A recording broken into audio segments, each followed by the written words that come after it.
name is Aisha Ibrahim, and this is Election Brief. We are live on DSTV channel 421 and GoTV channel 125. We are your home of independent, fearless, and credible journalism. You can also get us on all our social media handles at Joy News on TV. My personal handle is Adhanana Aisha. Election Headquarters is brought to you by Petrosol, your clean fuel in full quantity, the Chartered Institute of Management Accountants, CIMA, and AICPA, together as the Association of International Certified Professional Accountants, German Ozone Medical Center, Alternative Therapy, Dental Wellness and Beauty, Chopbox Technologies, a convenient service, and the Youth Bridge Foundation. Election Headquarters is for an informed electorate.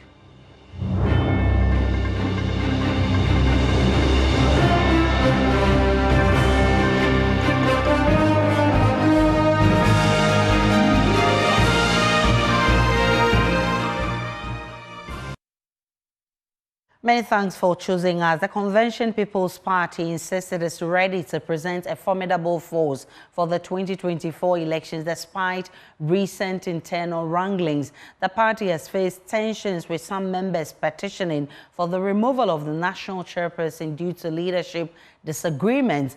However, at the party's 75th anniversary event in Accra, Chairperson Nana Akosua-Frimpong Sarpong Kuma stated all issues have been resolved and the party is focused on working to present a strong force for the 2024 elections. Listen. Today, there have been discussion of peace. So there's somehow in the party a peace and a direction. And the direction today is we are rolling out the exact program that was given to us at the NEC before the confusion, which came to CC and was approved, so that by July, the third week in July, we would have our Congress. But from now, the organizers would give it out, whereby I think the end of this month, would have finished our elections at the constituency level. The following month, early part of the month, would have finished our elections at the regional level. And then we'll be able to finish the final one by the middle of July, the end of July, the entire the Congress that will pick our flag bearer. But that doesn't mean that we are sitting down, because the constituencies have already worked. They've already done their mobilization already, because they had this in almost a year now. So every constituency already has its mobilization. We are only going to give them the timelines for the elections to be started and completed. So that is where we are. Though we might look late, we are not. We, the Convention People's Party, won in 1989. Was it 89? 79. Within a very short period, we won because we were organized on the grounds. The reason why we have gone through all this is to ensure the Convention People's Party is respected, and as we move forward, it becomes a formidable party. And the only way it becomes formidable is to abide by the Constitution and abide by the rules and the regulations that we ourselves have set and put together. That is why one of our pillars is ethics and integrity. As we move on as a nation, we must abide by the ethics, the integrity of our people, by ourselves. We are going to demand more from the nation, and we expect to demand more from us as a people. So the people in the constituencies, just as by our constitution, will be organizing by the end of this month, would have finished all our constituency elections. The following week, would have middle of that month, would have finished with all our regional, and then by the end of July, would finish with the Congress. Let's now focus on CPP at 75 and its fate in the upcoming general elections. And I've been joined by Chairman of the new Interim Council of the party, Wing Commander retired Patrick Sogbojo. Grateful for your time, sir. Does the CPP have any intention of contesting in the upcoming presidential elections? Yes, we do. We have less than 6 months to the election 2024. You are yet to finish your rebranding, organizing a Congress. What is causing the delay then?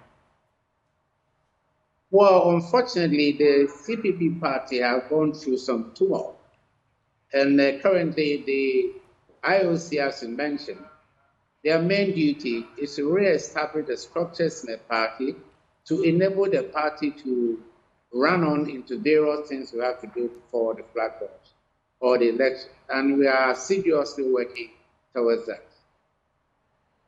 Well, a party with the leadership crisis believes it will show a formidable force in 6 months. Is that what you're saying? How do you actually reconcile the two faces?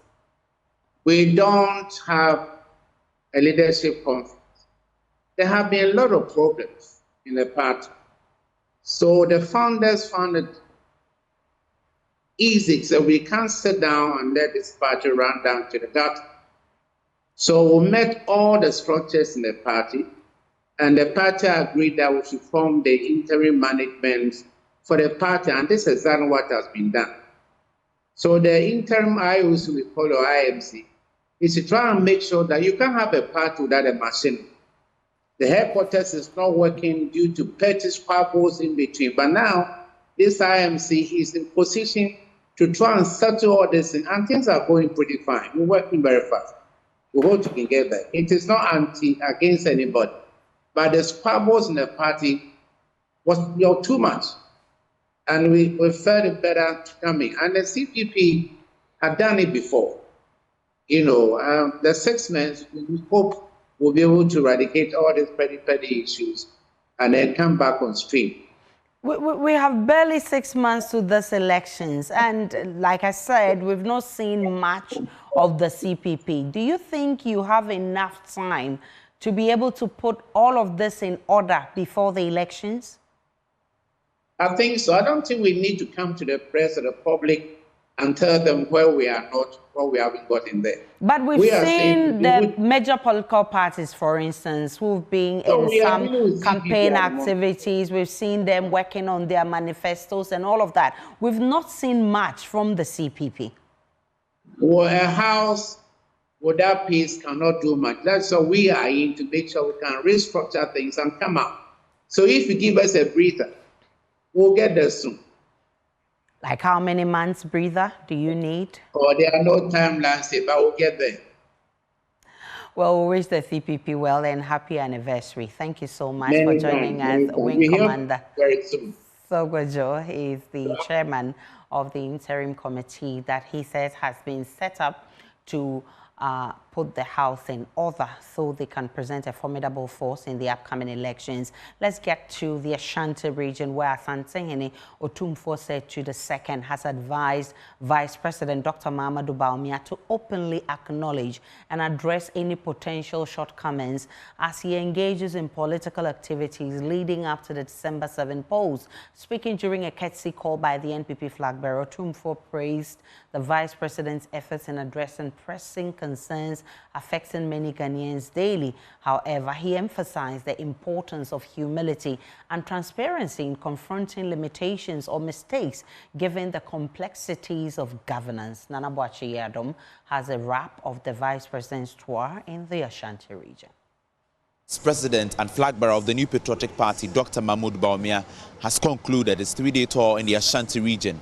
The tour began with an engagement with the Ashanti Regional House of Chiefs and ends with an engagement with the Ashanti businessmen or the Ashanti Business Caucus. Well, the Vice President has been touting his achievements since he took office in 2017.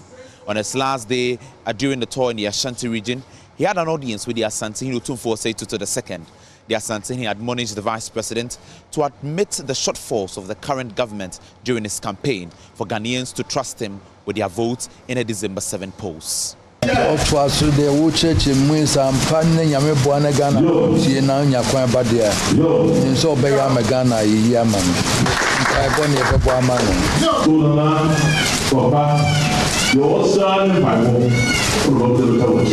Ademoye party for finso pekwanya baby nti ono wo pa ba no na so pesa wonso ye hwa mo na cheza wodi no am ya ti ase yi wo mu kura ye ni wa fa kura chechirem ye nti ase ni ehunu sampa se ye ni wo kura de wo kan de ampa se ye boa wa wo ba wo be ye ni ye adwuma mo ye sabi obi ani ho a munyina obi ani obetimi aye ekwan free empoano akosi pagada krokrada na waboa na na kufu ado amaye adroi eno de hunu di aka mu na ka che Ghana for say menso meto aso akoduru sei ma nipa ni hu se wonim se ha na aka mu na enso menso ba meye wo ye ne sa wo mbagi wadi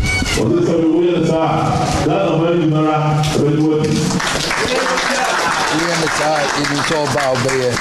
Now, over Faso say, ya, na me badia, Yabeka said, and ye be at Yakim. Obaqua pra, Quapim said, Busumi do me, no better ban. Then in Empire, Bonnie, The Vice President, in response to the Asantehene Otumfuo II's advice in admitting to the shortfalls of the current government to earn the vote of Ghanaians, promised not to let the Asantehene down when elected as president in 2025. Digitalization na ekosono mede bibeka ho na ye nyina etimi anya ne home faso entinana sa policies me manifesto say chairman sabonsu na eda no ye manifesto chairman enche bia omobewie manifesto no because me pese me ye frankatuni Asantehene sorry yana ne pa bebre se entimi mbaso.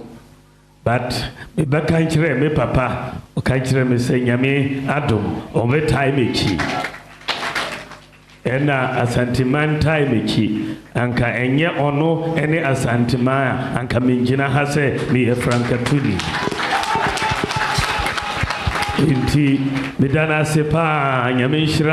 Now the Vice President Dr. Bawumia has ended his tour across the country. What is next is to present his manifesto to the people of Ghana and also name a running mate. For Joy News, my name is Nana Boachi Dankwe Yadom, Kumasi.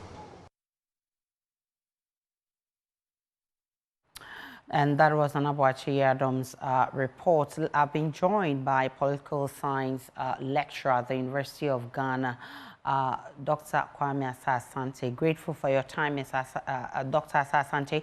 What were the highs and lows of Dr. Bawumia's tour of the Ashanti region? Aisha, good afternoon to your viewers, and good afternoon to, if there are listeners, too. So far, the campaign tour has been very successful.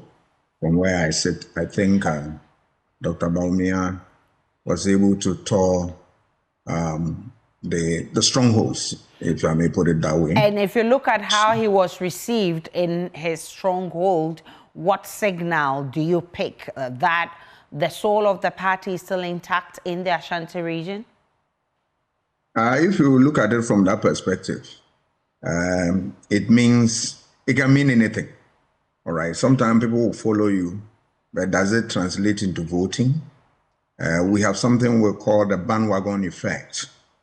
Sometimes politicians use that as part of the propaganda technique. They will take pictures of those who follow. They will buzz people, take pictures of them, or you yourself will see the following. And then you admit that, hey, a lot of people are following the man. So they tell you that, yes, the right-thinking people are here, so follow.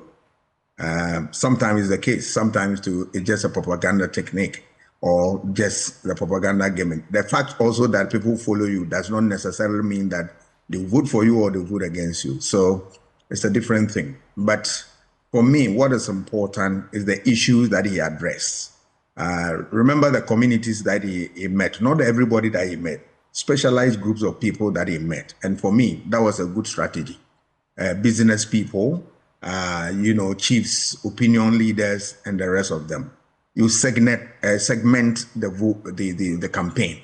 It's critical so that once you talk to them, you know their problems, and then you share with them what you have under your sleeves in terms of what they are. Your programs, then they will also tell you what ought to be done relative to certain things. So I believe that is a good start.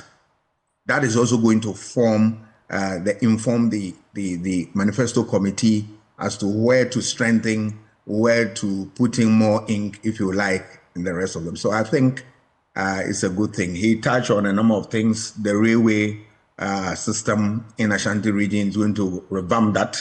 the private sector growth that he believes that is the engine of growth, which it is, and he wants to make sure that it's strengthened.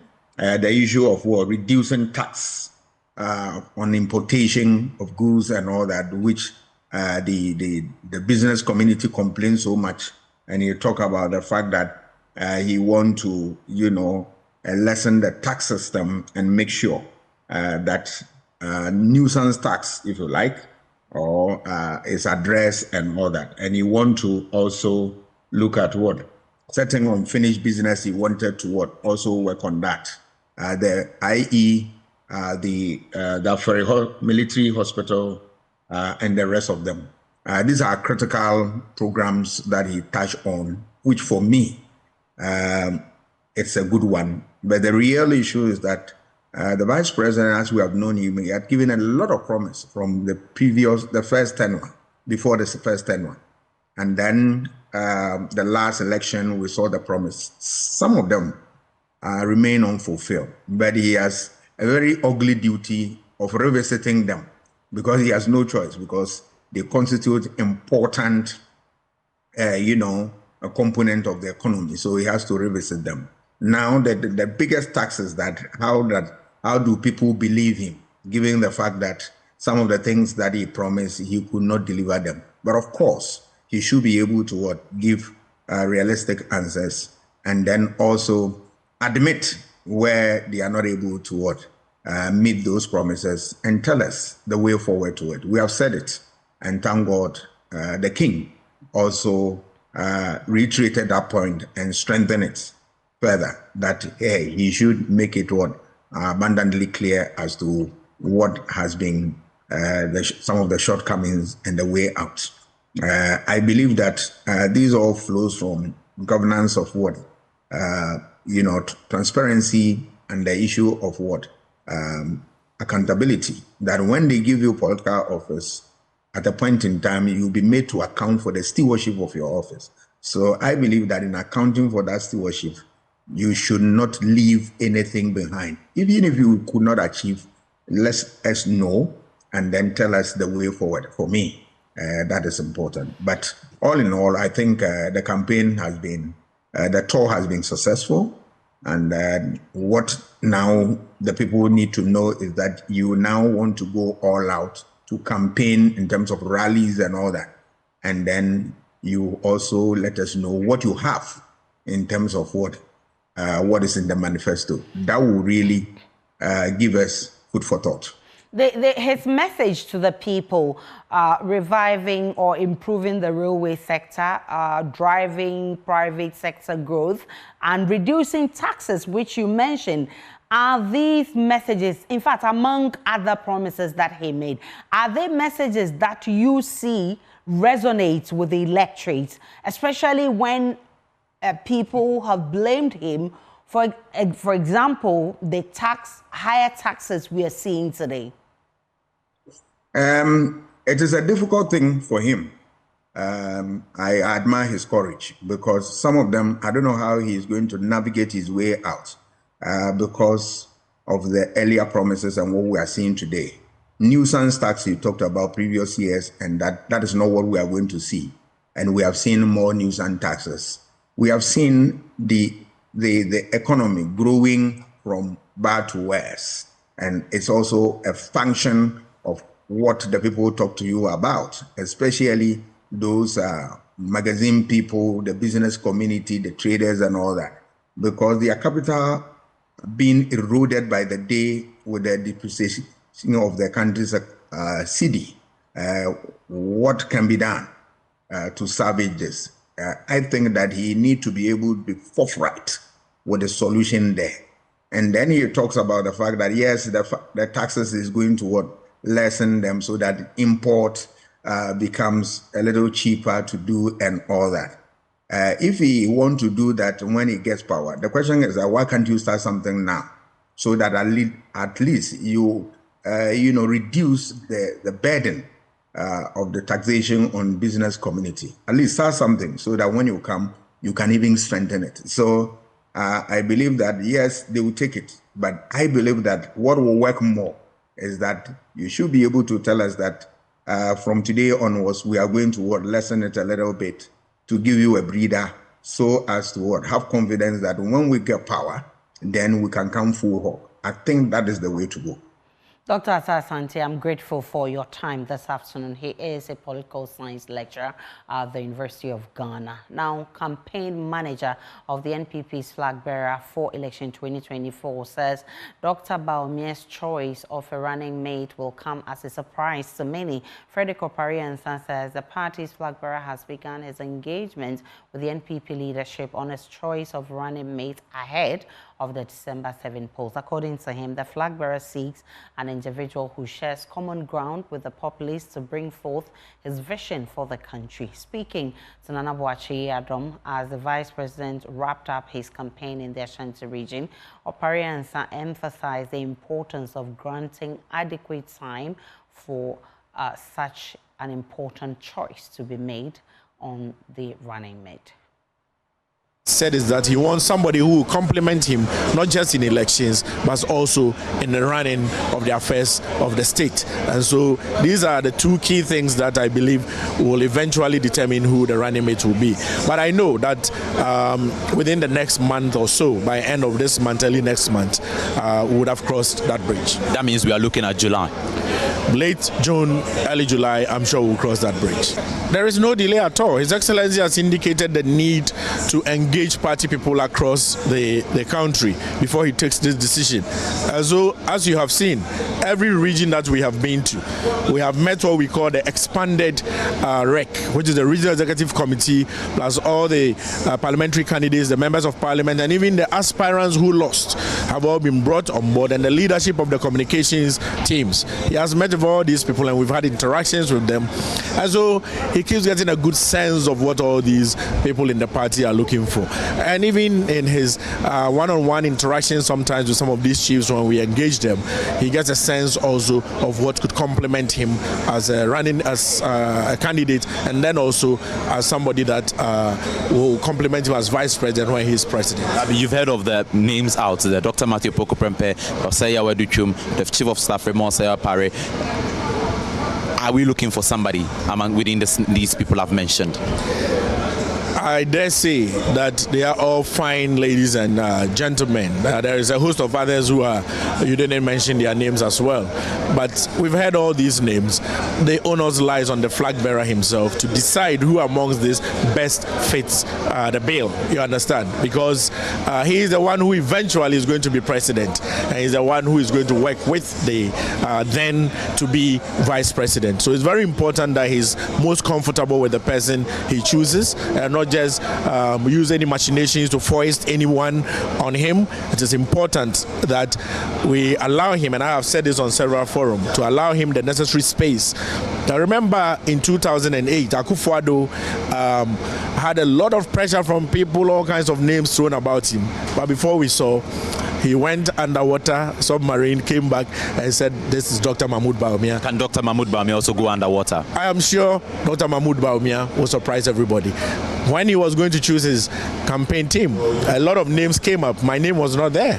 I turned up to be the campaign manager in the end. And so I know what he looks for in people, and eventually he will not disappoint. An Ashanti running mate? I can't say where the running mates will come from. Ashanti, Central, Greater Accra, Western, Volta. It doesn't lie in my mouth. It lies in only the mouth of Dr. Mahmoud Bawumia to say. And that's your election brief. It's on your election headquarters. Election headquarters is for an informed electorate. You can log on to myjoyonline.com. Over there, you see more of the stories and updates of all the developing stories. Let me share a few of the headlines you see there. In the ambulance trial, AG said his target was Dr. Atufosin, not me. And that's according to Richard Jakpa. Then again, you will see Jakpa's tape admitted into evidence in ongoing ambulance trial. Then he says, I met Godfrey Damit twice in 2022 in the night. Jakpa tells court government hasn't achieved satisfactory results despite commitment to Galamsey fight. And that's according to Nana Komia. You can log on to read more of the stories. Do enjoy the rest of our stories.